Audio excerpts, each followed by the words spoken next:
Acá sigo, no me he ido, acá sigo, no me he ido. ¿Me siguen viendo?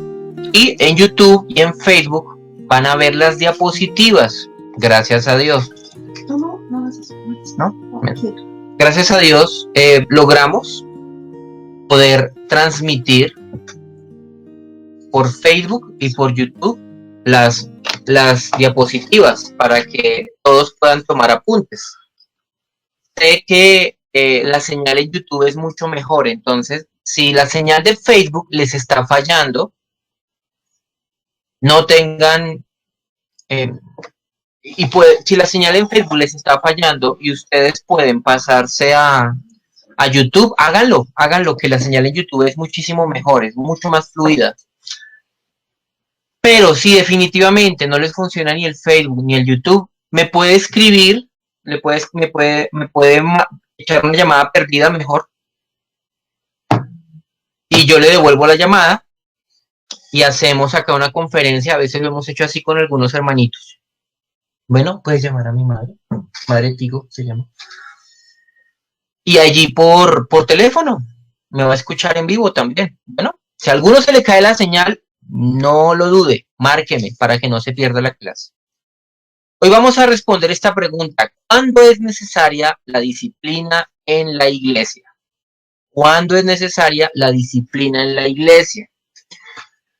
Vimos hace 8 días, bueno, en las clases anteriores hemos visto el marco evangélico de la disciplina eclesiástica, hemos visto por qué el evangelio nos demanda, no solamente en la predicación, sino también en la corrección del pecado. Hemos visto muchos aspectos de la disciplina dentro de ese marco del evangelio. Hemos hablado de la disciplina correctiva, es la disciplina que se ejerce cuando el pecado no haya aparecido. Y hemos hablado también de la disciplina preventiva. Recuerdan que hay que también ejercerla en algunos casos que no dan tiempo para seguir el conducto regular, sino que a veces hay que tomar medidas rápidas para contener el pecado, para evitar que siga avanzando, que siga haciendo daño. Bueno, hoy vamos a ver varios, ¿cómo decirlo?, como indicadores para saber en qué momento es necesaria la disciplina formal de la iglesia. Existe, por así decirlo, una disciplina que es de tipo informal. ¿Cuál es esa disciplina de tipo informal? Bueno, pues la disciplina de tipo informal es aquella que nosotros ejercemos cuando le decimos a un hermano que lo que hizo es pecado, porque nos dimos cuenta que algo que hizo es pecado. Cuando, por ejemplo, le llamamos la atención a un hermano porque llega tarde a la iglesia siempre, o cuando nos damos cuenta que en el culto está distraído y no canta, no ora, cuando de pronto lo pillamos por ahí en una que otra mentira y le decimos, hermano, no diga eso, cuando de pronto dijo algo que no era bíblico, dijo una herejía y se la corregimos, allí estamos ejerciendo disciplina de tipo informal. Siempre en la iglesia estamos viviendo en el contexto de la disciplina, siempre estamos corrigiendo el pecado, sea de manera formativa, sea de manera correctiva, sea de manera preventiva, sea de manera informal o sea de manera formal, que es principalmente el tema que nos ocupa en esta mañana. Cuando hablamos de esta disciplina formal de la iglesia, estamos hablando de conductos, de procesos disciplinarios oficiales dentro de la iglesia, en los que si no hay arrepentimiento por parte del pecador, finalmente se terminará llegando a la excomunión.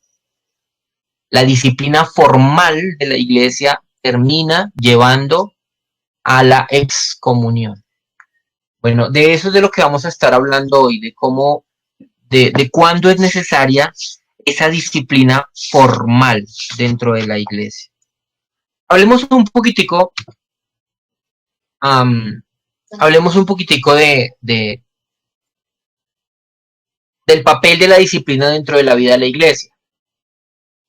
Pueden leer ahí en sus pantallas. Como cristianos, que reconocemos que somos criaturas finitas y caídas, también debemos reconocer que puede haber muchas áreas de nuestras vidas en las que estemos desconectados de Jesús.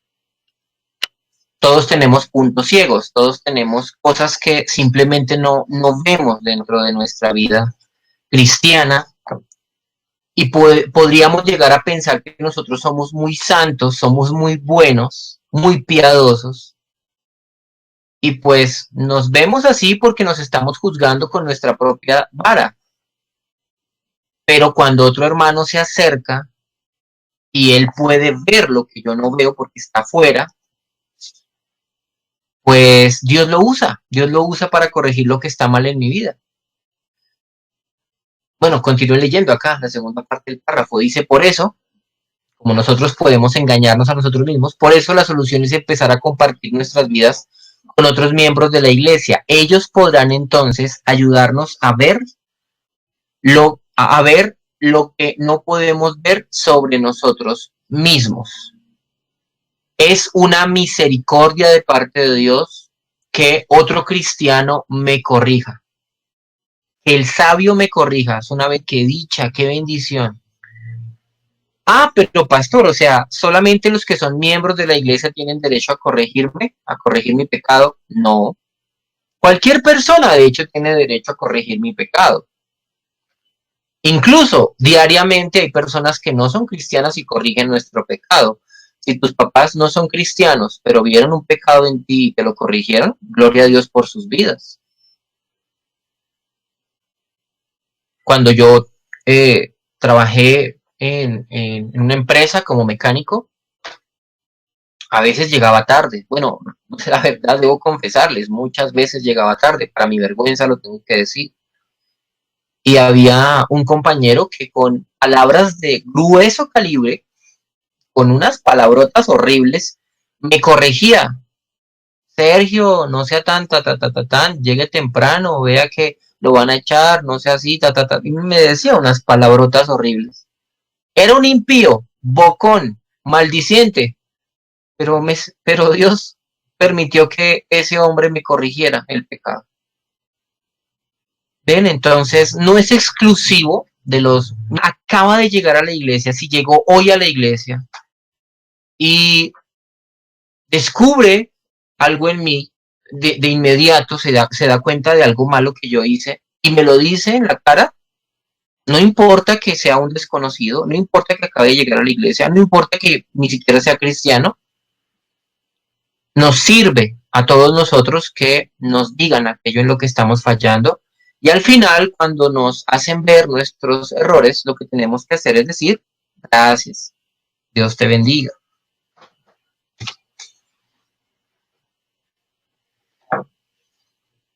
Precisamente de eso trata la disciplina, de ayudarnos mutuamente a corregir el pecado para crecer a la imagen de Cristo. De eso se trata la disciplina. Entonces, como ustedes se están dando cuenta, vivimos siempre en el contexto de la disciplina. En nuestras casas, con nuestros familiares, en la iglesia, con los hermanos, en el trabajo, con nuestros compañeros. Vivimos en el contexto de la disciplina. Particularmente la disciplina en el contexto de la iglesia tiene el propósito de ayudarnos a corregir el pecado para que poco a poco nos vayamos pareciendo más y más a Cristo. Y el Espíritu Santo hace esa obra en la vida de todos como iglesia. Y lo que yo he encontrado normalmente es que cuando una persona está viviendo en algún pecado, el Espíritu Santo redarguye de pecado a esa persona, pero también pone la inquietud en la vida de otros a su alrededor. Otros hermanos que también, pues como también tienen el Espíritu Santo, se dan cuenta que hay algo que anda mal en la vida de ese creyente. Y por eso se acercan y se lo dicen. La disciplina es necesaria en el momento en que un discípulo se aleja del camino cristiano a causa del pecado. Es necesaria cuando se abre una brecha entre nuestra profesión de fe y nuestra vida y el supuesto representante de Jesús deja de representar. ¿Cuándo se hace necesaria la disciplina? La disciplina se hace necesaria cuando ese que dice ser cristiano no está viviendo como un creyente. Cuando aquel que está representando a Cristo está representando mal a Cristo. En esos momentos, cuando vemos una, como dice lo que les acabo de leer, una brecha, cuando hay distanciamiento entre el testimonio de la persona en cuanto a su vida y el testimonio de la persona en cuanto a su profesión de fe, cuando hay una discrepancia entre lo que yo digo creer y entre mi forma de vivir, cuando hay una diferencia entre esas dos cosas, allí se hace necesaria la disciplina. Algunos dirán, ah, pues claro, hay pecados que hay que disciplinar y otros pecados que no, como que debería existir una lista de los pecados que deben ser atendidos y cuáles pecados como que deben ser más ignorados. Ah, no, precisamente no, la disciplina no trata de eso. La disciplina no está motivada por listas de qué pecados son disciplinables y qué pecados no. Hay iglesias, esto lo aprendí estudiando precisamente ese asunto de la disciplina en la iglesia, hay iglesias que tienen listas de pecados. Y entonces, a ver, cayó en fornicación. Fornicación es un pecado que hay que disciplinar. Otro, cometió un fraude Estado o le robó a alguien en la empresa en la que estaba. Bueno, ese pecado no requiere disciplina, sino más bien una amonestación. Um, está haciendo algo ilegal, una amonestación. Cayó en adulterio. Ah, no, adulterio sí disciplinemos. No, no, no, no hay una lista de pecados porque en realidad todos los pecados deben ser disciplinables. Lo que pasa es que cada pecado se trata de una manera distinta. Por ejemplo, hay pecados que se pueden tratar de manera informal, como por ejemplo cuando uno se da cuenta que hay un hermano que cree una herejía extraña y uno va y lo corrige con la Biblia. Ya se corrigió el pecado, ¿ya? Pero la herejía hay que corregirla, sí hay que corregirla. El orgullo hay que corregirlo, hay que corregirlo. La avaricia hay que corregirla, hay que corregirla. La pereza hay que corregirla, hay que corregirla. Pero no necesariamente esos pecados puedan terminar escalando a, a un proceso disciplinario oficial de la iglesia. ¿Sí? Es posible que no lleguemos hasta allá, pero siempre hay que disciplinar el pecado. Si no está motivado por esa lista de pecados, entonces está motivado por una única cuestión. ¿Puede seguir afirmando públicamente la iglesia que la profesión de fe de la persona es creíble? Esa es la gran pregunta y espero que la apunten en sus cuadernos grande, grande, grande, porque esa es la gran pregunta que se tiene que responder a la hora de comenzar un proceso disciplinario. ¿Puede seguir afirmando públicamente la iglesia que la profesión de fe de la persona es creíble? ¿Por qué es tan importante esa pregunta? Porque la membresía de la iglesia, recordarán ustedes, es una afirmación pública que hace la iglesia de que la profesión de fe de esa persona que se añade a la membresía es creíble. Recuerden eso. Eso es la membresía de la iglesia, es una afirmación pública de parte de una congregación de que esa persona que se añadió es cristiana. Y es también el sometimiento de esa persona a la supervisión, al cuidado y a la disciplina de ese grupo de creyentes que lo reciben. Recuerden esto, eso lo afirmaremos públicamente que tu profesión de fe es creíble. Y la persona que se añade dice, mientras ustedes sigan siendo una iglesia que predica el Evangelio y vive el Evangelio, yo seguiré con ustedes. Estas dos, estos dos compromisos son los que establecen el pacto de membresía entre el que llega y entre la iglesia que lo recibe. Así que cuando una persona es hallada en un pecado, la iglesia tiene que empezar a pensar esto. Nosotros como iglesia podemos seguir afirmando públicamente que esta persona es cristiana o ya no podemos hacerlo. En otras palabras, ¿podemos seguir llamando hermano a este hombre o ya no podemos hacerlo? Es una pregunta importante, ¿verdad? Es una pregunta difícil.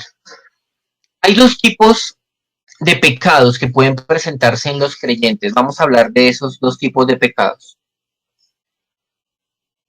Pueden haber pecados esperados y pecados inesperados.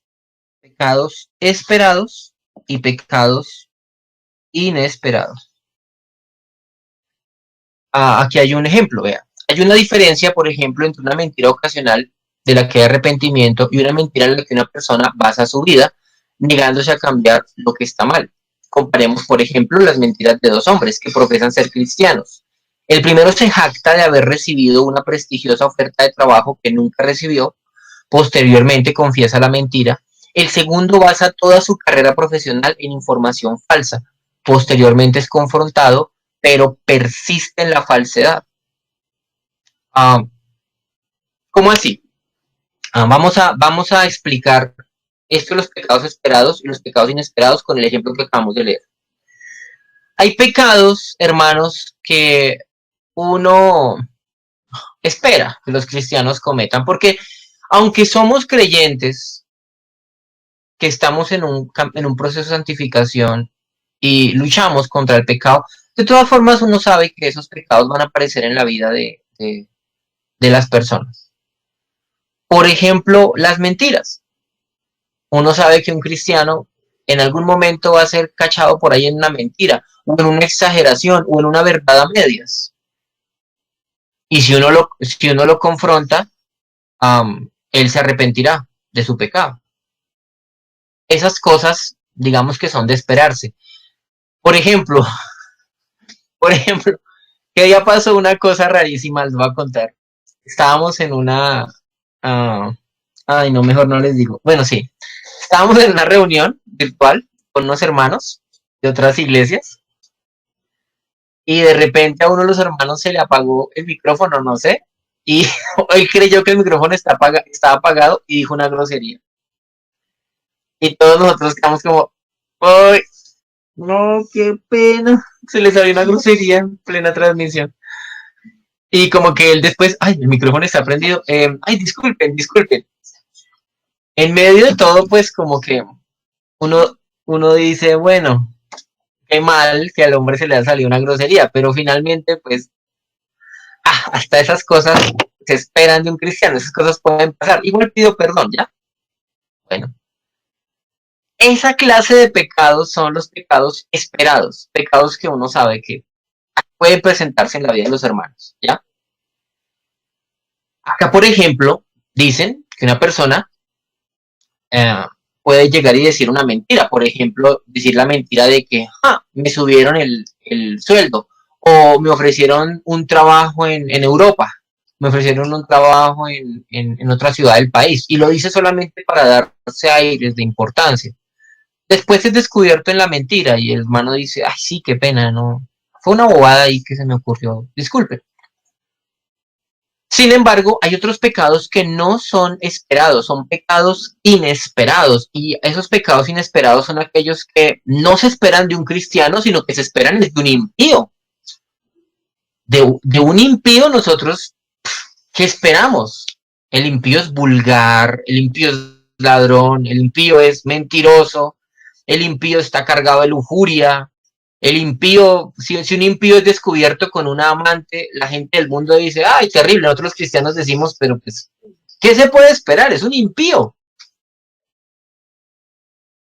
Esos pecados que son inesperados, porque son propios de los impíos, cuando se manifiestan en la vida de los cristianos, nos hacen reaccionar y nos hacen decir, un momento, no nos esperábamos esto de esta persona, está actuando como un impío. Una cosa es que se le haya salido una grosería, otra cosa es que viva siendo un maldiciente. Una cosa es que haya dicho una mentira, otra cosa es que viva en una mentira, como el caso que nos plantean acá. Hay un hombre que basa su carrera profesional en información falsa. Dice que estudió en tal universidad y resulta que es mentira, no estudió. Y por medio de esa mentira ha sacado dinero. Y cuando se le confronta, él continúa aferrado a su pecado. Eso no se lo espera uno de un cristiano, eso se espera de un impío. El impío mantiene la mentira hasta el final. Si de por medio hay plata, el impío mantiene la mentira porque para él es más importante la plata que la santidad, porque es un impío. Entonces, a eso nos referimos con pecados esperados y pecados inesperados. Los pecados esperados son aquellos que ocasionalmente puede cometer un creyente. Los pecados inesperados son los que son propios de los impíos. y que de ninguna manera uno debe pensar que un creyente va a, a vivir en ellos. Bueno,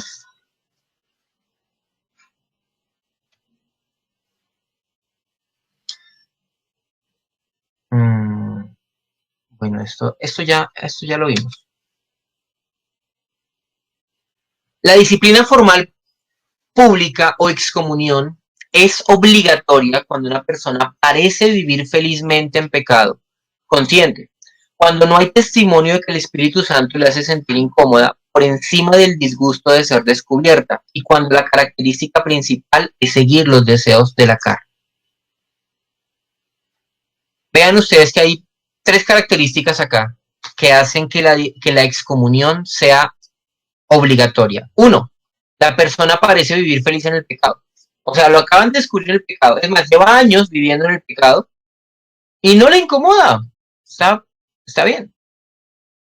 Está feliz. Disfruta el pecado. Si el pecador, si es un cristiano, si es un creyente, miembro de una iglesia y disfruta vivir en el pecado, esa es una señal de que es un pecado que hay que corregir. Si es un creyente que no, no es redarguido por el Espíritu Santo y no tiene ninguna incomodidad por lo que está haciendo, hay que disciplinarlo públicamente. Y si la principal característica de esa persona es continuar viviendo en los deseos de su carne, si se le nota que su voluntad está orientada hacia el pecado, hermanos, es indispensable una disciplina formal, una disciplina pública o, como hemos estado estudiando, llevarlo a la excomunión de la iglesia. No vemos evidencia de arrepentimiento, lo que vemos es a un hombre obstinado, aferrado al pecado, endurecido, eso es lo que se está viendo. Por eso es necesario en ese momento aplicar disciplina. Los pecados, ¿cómo se evalúan? Esto, de aquí en adelante, esto de la balanza lo vamos a ver mucho, mucho, mucho, mucho.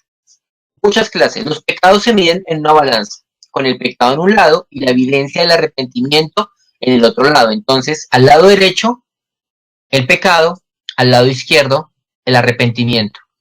Y no solamente el arrepentimiento de ese pecado en particular, sino un arrepentimiento que incluya todas las áreas de la vida de esa persona, un arrepentimiento global de la vida de la persona. Cristo quiso que los miembros y los líderes de la iglesia juzgaran cada asunto cuidadosamente. Deben considerar la evidencia, las diferentes partes de la historia y las circunstancias atenuantes. Y no deben precipitarse en emitir un juicio. Los cristianos deben actuar lentamente, concienzudamente y con gracia. Nosotros estamos evaluando un pecado. Algo pasó en la iglesia. ¿Qué es lo que vamos a evaluar? Vamos a evaluar todo el pecado, las diferentes circunstancias que rodearon el pecado, pero también vamos a ver la clase de arrepentimiento que tuvo la persona. Siempre en un proceso disciplinario vamos a tener, por así decirlo, dos columnas de datos, de información. Aquí tenemos pecado versus arrepentimiento. Acá tendremos la información acerca del pecado cometido por la persona. Aquí tendremos la información del arrepentimiento vivido por esa persona. Y al final, lo que más pese, evaluará si la persona está arrepentida o no. Es sencillo.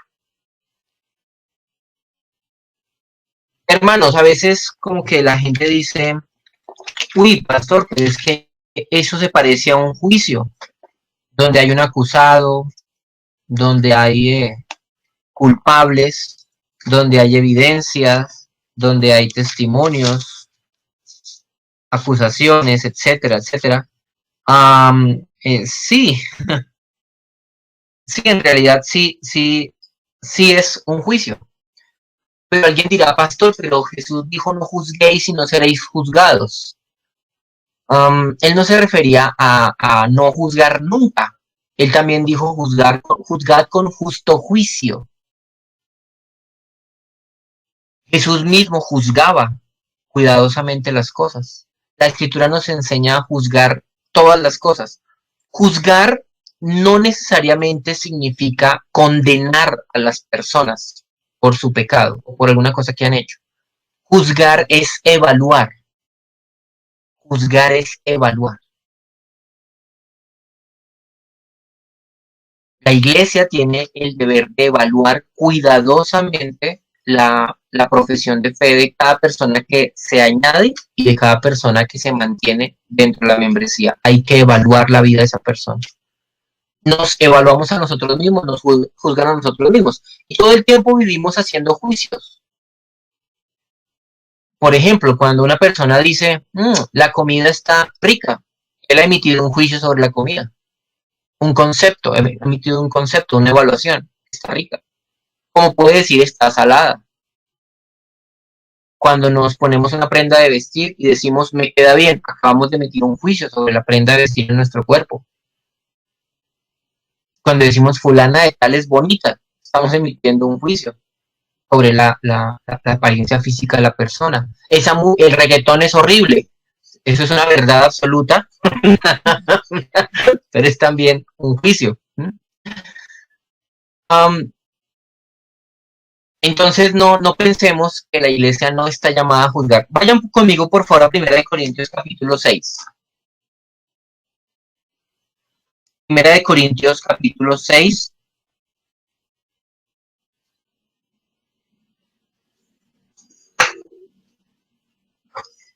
Vamos a leer desde el versículo 1 en adelante. 1 Corintios 6 dice así: ¿Osa alguno de vosotros, cuando tiene algo contra otro, ir a juicio delante de los injustos y no delante de los santos?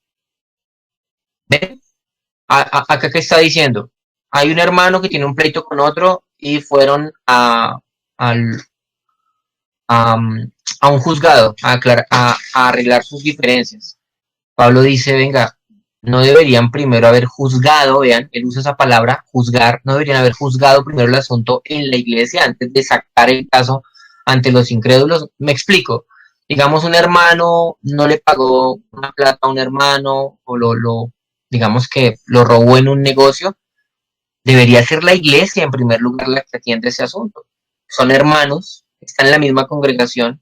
Si son cristianos, deben solucionar el asunto. No tiene por qué llegar eso a instancias legales.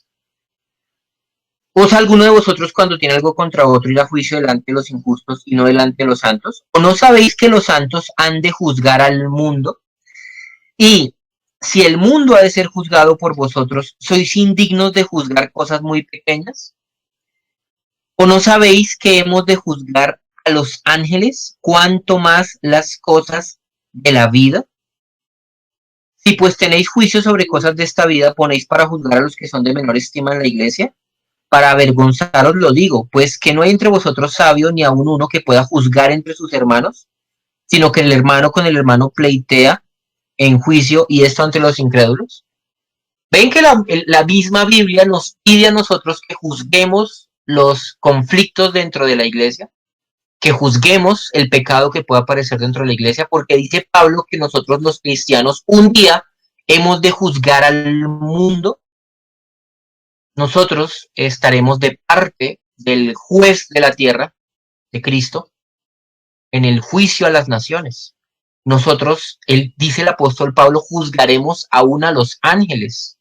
Imagínense, si tenemos la autoridad para juzgar esa clase de cosas en el futuro, si tendremos esa autoridad, Pablo dice cómo no podemos juzgar las cosas pequeñas ahorita. Esto que estamos viviendo, cuando tenemos que enfrentar un caso disciplinario, es un entrenamiento para juzgar más adelante el pecado de las naciones y el pecado de los ángeles. Así que tenemos que tener discernimiento para saber juzgar cuidadosamente el pecado. Como en cualquier asunto legal, hay varias consideraciones que se deben tener en cuenta. Por ejemplo, hay que fijarse en la evidencia acerca del pecado. ¿Existe evidencia del pecado? ¿Hay testigos de que eso ocurrió? ¿Hay una grabación, hay un video, hay una foto, hay un documento que prueba que eso ha ocurrido? Porque yo no puedo ir a emitir juicios basándome en pálpitos o en sospechas. Uy, pastor, es que a mí me parece que fulano de tal mira a las niñas de la iglesia de tal manera.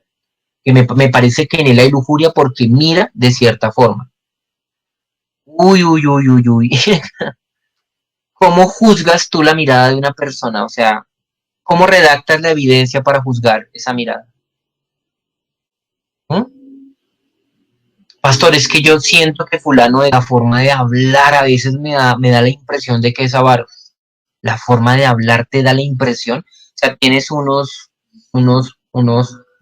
binóculos con rayos X que te permiten ver el corazón de la persona ya. Pruebas, deben haber evidencias, debe ser visible el pecado. Ahorita vamos a hablar un poquito más acerca de eso.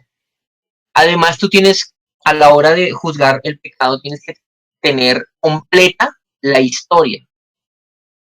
Cuando hemos tenido que afrontar procesos disciplinarios aquí en la iglesia, yo trato de ir con las partes involucradas en el asunto y tratar con cada una de las partes y escucharlas por separado y luego escucharlas juntas para ver eh, los diferentes testimonios de lo que pasó.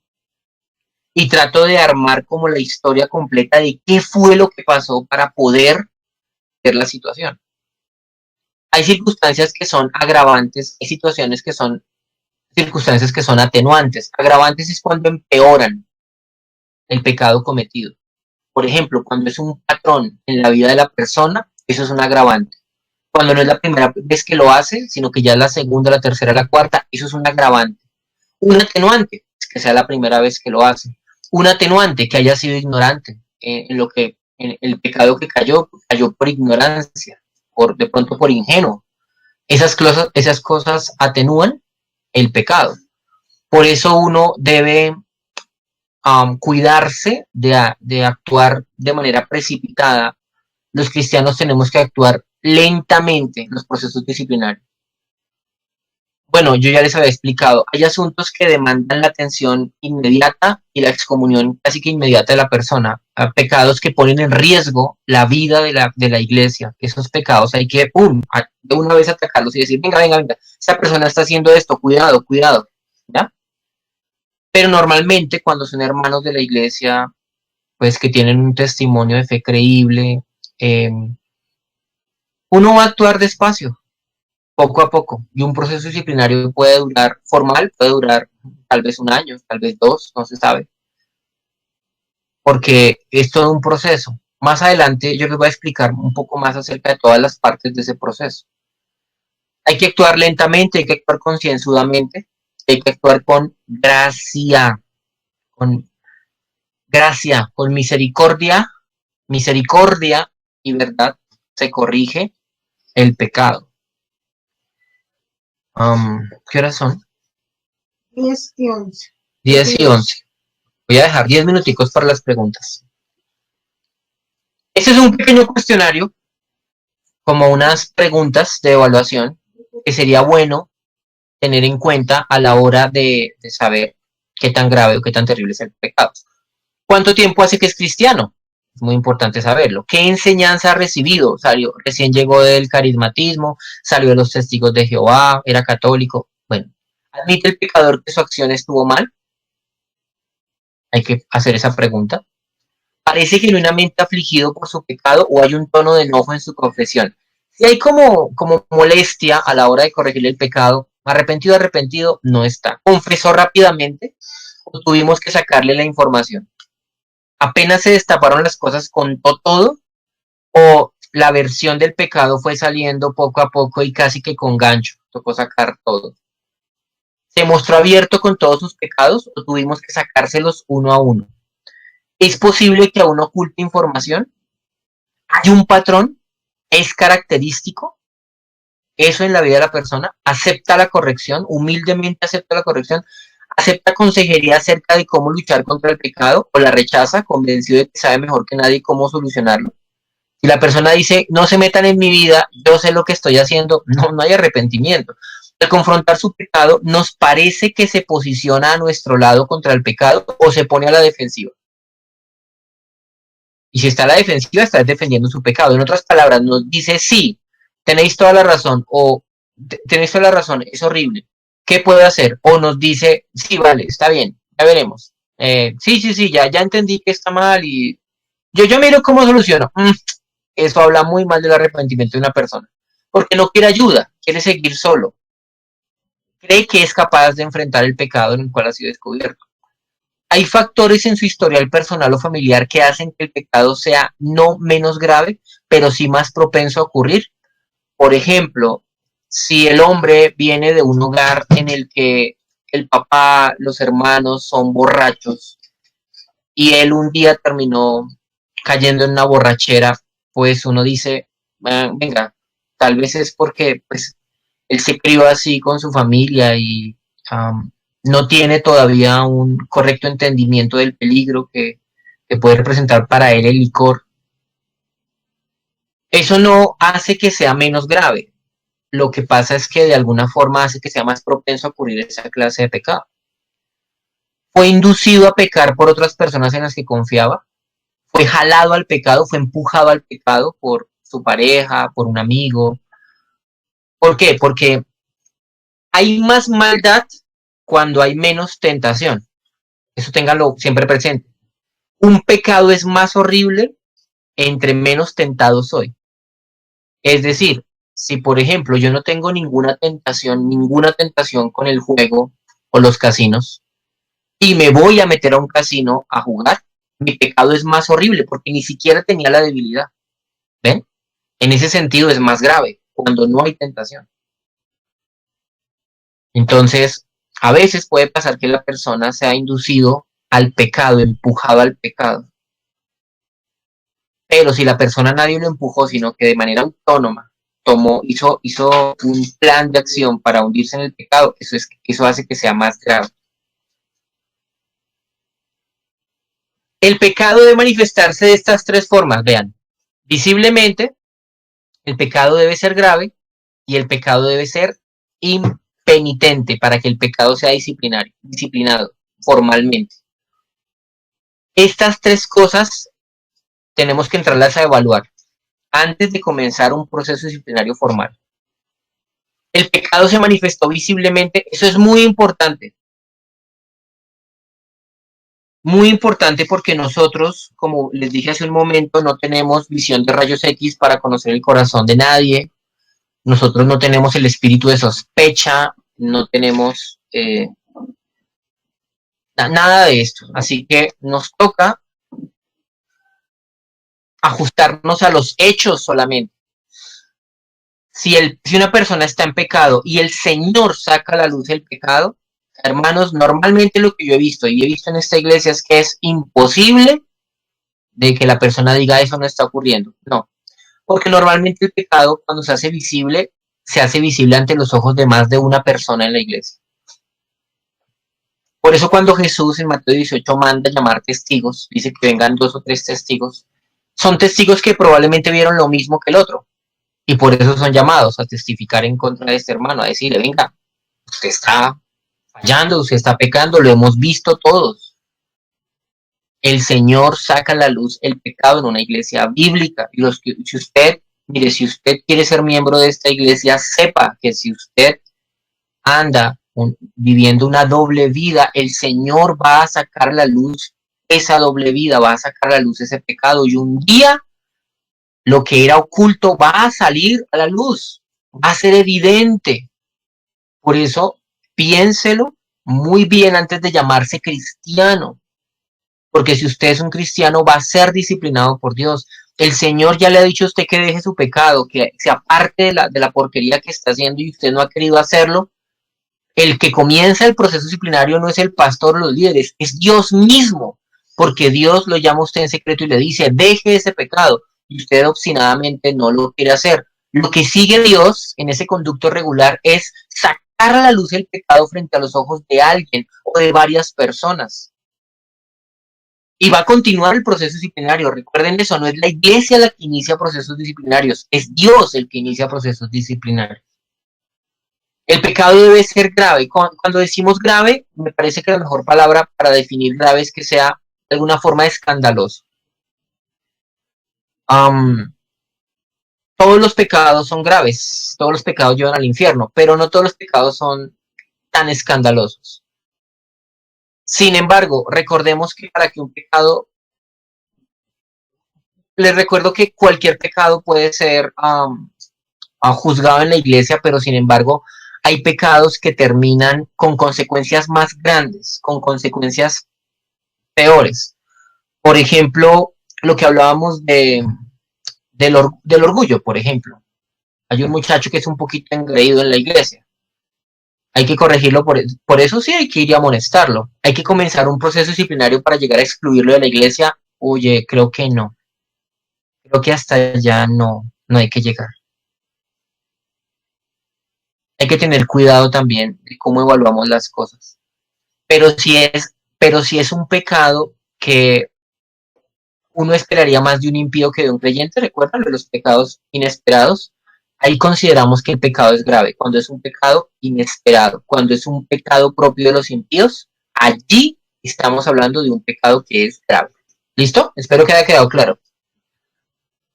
Y por último, el pecado debe ser impenitente. Impenitente significa que no tiene arrepentimiento. Eso significa impenitente. Si el pecado se manifestó visiblemente y era un pecado propio de un impío, es un pecado grave. Pero si el hombre se arrepintió a la primera amonestación y su arrepentimiento es creíble, el proceso disciplinario ha terminado. Se acabó. Pero si continúa en su impenitencia, si continúa sin arrepentimiento, hay que llamarle testigos. Y si continúa sin arrepentimiento, hay que decírselo a la iglesia. Y si continúa sin arrepentimiento, hay que excomulgarlo de la iglesia y no considerarlo más un cristiano. ¿Listo? ¿Sí me siguen viendo? Acá estamos en vivo. Y acá también, sí. Listo. Preguntas. Preguntas, hermanos. Tengo 8 minutos para responder 1 o 2 preguntas, no sé.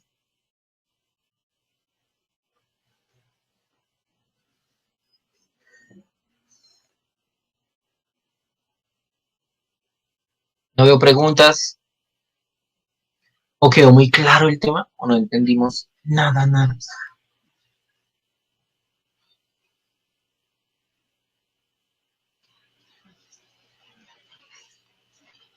Hay una pregunta. Ay, gloria a Dios. Ay, gloria a Dios. Ay, gloria a Dios. Me quedan 6 minutos. La disciplina es una gran misericordia, dice Juan Carlos, después de haber escuchado estas cosas. Es importante que aprendamos de esto y lo podamos aplicar en nuestra vida cotidiana y en nuestra vida de iglesia. Tristemente, esto no se aplica así en la mayoría de congregaciones, por lo menos en donde está. Sí, Juanquita. Ponga comentarios también, así como Juanquita. Gracias, muchas gracias, Juanquita, por tu comentario. Gloria a Dios que hayas visto eso. Si un cristiano es expulsado, ¿puede volver a la iglesia? Claro que sí, eso lo vamos a ver más adelante, cómo la persona puede ser reintegrada a la comunión de la iglesia. Hay un caso en Primera de Corintios que fue de un muchacho que fue excomulgado, y en Segunda de Corintios Pablo les dice a los corintios que lo reciban nuevamente porque en él se vio arrepentimiento. Finalmente lo que importa es el arrepentimiento. El arrepentimiento es la clave. Si la persona es amonestada y se arrepiente, se acabó. Si se le llamaron testigos y se arrepiente, se acabó. Si la iglesia le dijo y se arrepintió, se acabó la disciplina. Si fue excomulgado y después se arrepiente y viene a la iglesia y muestra un arrepentimiento genuino, es recibido otra vez en la iglesia. El arrepentimiento es lo único que importa en esto. Dice William Tapias, ¿qué pasa cuando alguien se arrepiente pero su cambio no se da para nada? Pues arrepentido no está. Precisamente el arrepentimiento debe ser creíble. Así como la profesión de fe debe ser creíble, su arrepentimiento debe ser creíble. Y eso lo vamos a ver más adelante. ¿Qué clase de cosas se esperan de una persona que está arrepentida? Eso lo vamos a ver en futuras clases. A Samuel no le quedó claro lo de impenitente. Impenitente significa no arrepentido. Eso es un impenitente, el que no está arrepentido. O sea, el antónimo de arrepentido es impenitente. ¿Listo, Samuelito? ¿Cómo sabemos que un arrepentimiento es genuino? ¿Cuáles son los frutos dignos del arrepentimiento? Eso lo vamos a ver, Gina, porque tu pregunta se parece mucho a la de William Tapias. ¿Cómo sabemos que ese arrepentimiento es verdadero si más adelante no se ven frutos? No, hay varias evidencias. La lista que yo les puse ahorita en la pantalla, esa lista, ustedes si la evalúan y le prestan un poquito de atención, se darán cuenta que nos sirve como un marco de referencia para saber qué tan genuino es el arrepentimiento de una persona. Por ejemplo, ¿confesó el pecado o hubo que sacarle poco a poco la información? Si confesó el pecado rápido, eso habla muy bien de su arrepentimiento. Muestra dolor, tristeza, o cuando tú le hablas del pecado se ríe. Se enfada cuando tú le hablas del pecado, o se pone de tu parte y dice, sí, hermano, sí, la embarré, perdónenme. ¿Ves? Eso habla también del arrepentimiento. Pero eso lo vamos a ver más adelante, hay una clase especial de eso. Pastor, si una persona no muestra amor ni interés por nada de la iglesia, ¿eso es pecado disciplinable? Buena pregunta. Buena pregunta. Buena pregunta. Buena pregunta porque en todas las iglesias hay gente así, que asiste a la iglesia, que son miembros incluso, van a la reunión de membresía, pero para de contar. Yo creo que eventualmente, bueno, puede pasar también que sean cristianos más bien como apáticos. También hay cristianos acá en la iglesia muy amados, de los cuales yo no dudo que son cristianos que no tienen buenas relaciones con los demás, no socializan, son muy tímidos, son asociales, esa es la palabra. Y bueno, uno les corrige eso, pero llegar a disciplinarlos, no sé, sacarlos de la iglesia, no sé. Habría más bien que ver en qué deriva esa falta de interés, esa falta de amor por los hermanos. Puede pasar que termine la persona saliendo al final. Abad, pastor, ¿qué debe hacer la iglesia con las personas que asisten por mucho tiempo pero no se bautizan y tienen cambios en su vida? Uy, son asistentes. Y de todas formas, hay que disciplinar a los que asisten a la iglesia. Sí, hay que amonestarlos, pero excomulgarlos ¿de dónde? ¿De dónde los excomulga uno si no hacen parte de la iglesia? Si una persona se arrepiente y recae en su pecado, hay que ver qué tan genuino fue su arrepentimiento, Sandra, y hay que ver si um, um, recayó porque realmente no está arrepentido o recayó por una debilidad del momento. Cada pecado hay que juzgarlo. Pastor, a ver, ¿por qué cometen pecados, se arrepienten y vuelven a arrepentir? No te entiendo, Carmen, tu pregunta. ¿Quién juzga al pecador en la iglesia? ¿Quién juzga al pecador en la iglesia? Creo que es el hermanito en el que me pregunta, pero no le entiendo la pregunta. ¿A quién dices que es un pecado o no? Al pecado. ¿Quién juzga al pecado?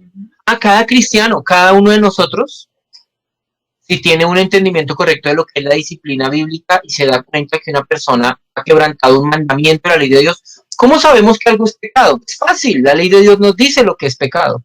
Es fácil, sabemos lo que se espera de un cristiano. Es fácil, conocemos nosotros el carácter moral de Jesucristo. Entonces, todo lo que sea diferente a esos tres grandes marcos, a esos tres referentes morales, ese es pecado. Así que cualquier cristiano puede darse cuenta de que otro está en pecado y vaya, le llama la atención y comienza un proceso disciplinario. O sea, no solamente el pastor inicia procesos disciplinarios. Cualquier miembro de la iglesia que vea a otro en pecado puede ir y decirle, venga, usted hizo esto y esto y esto y esto me parece que es grave, visible y no veo que usted esté arrepentido. Si la persona persiste en su obstinación, en su impenitencia, también hay que llamarle testigos. Pero el proceso no lo comenzó un pastor, ni un líder de la iglesia, un hermano cualquiera lo puede comenzar. Pero me está preguntando que por qué caen y se arrepienten en el ventre. Porque una persona cae y se arrepiente y vuelve y cae, probablemente porque no está realmente arrepentido o porque le hace falta un proceso de consejería que le ayude a entender ciertas cosas, un acompañamiento. A veces un acompañamiento ayuda a que los hermanos superen muchas debilidades en sus vidas. ¿La disciplina injusta se puede disciplinar? Uy, Freddy Vargas. Oh, Freddy Vargas, ¿cómo me tiras esa? Esa pregunta está muy buena, Freddy Vargas. No, y se me acabó el tiempo y no la puedo responder. ¿Cómo se excomulga un pastor cuando peca? Uy, buena pregunta. El pastor, los líderes. ¿Qué hacemos con los líderes? Bueno, quedaron un montón de preguntas en el aire. Lucy dice, si un cristiano se va en un estado disciplinario, ¿lo debe terminar en la nueva iglesia? No. Si se va en un proceso disciplinario, queda excomulgado de esta iglesia. ¿Por qué? Porque está prefiriendo su pecado, ¿ya? Si, digamos, estaba en un proceso disciplinario y se tuvo que ir de viaje por algún motivo, digamos, porque le trasladaron su lugar de trabajo, bueno, en ese caso es diferente. Él continuará en otra iglesia y uno comunica a la otra iglesia, vea, este hermano tiene esto y esos problemas, ¿ya? Pero si se va porque comenzaron un proceso disciplinario contra él y se va por eso, la iglesia debe excomulgarlo. ¿Por qué? Porque eso está demostrando inequívocamente que no está arrepentido. ¿Listo? Entonces, renunciar a la membresía en un medio de un proceso disciplinario es excomulgar a esa persona por parte de la membresía. Que eso quede claro. Listo. Se me acabó el tiempo. Ay, qué pesar. Bueno, pero es que yo duré ahí esperando las preguntas y no llegaba. Mientras que editan, bueno, Listo.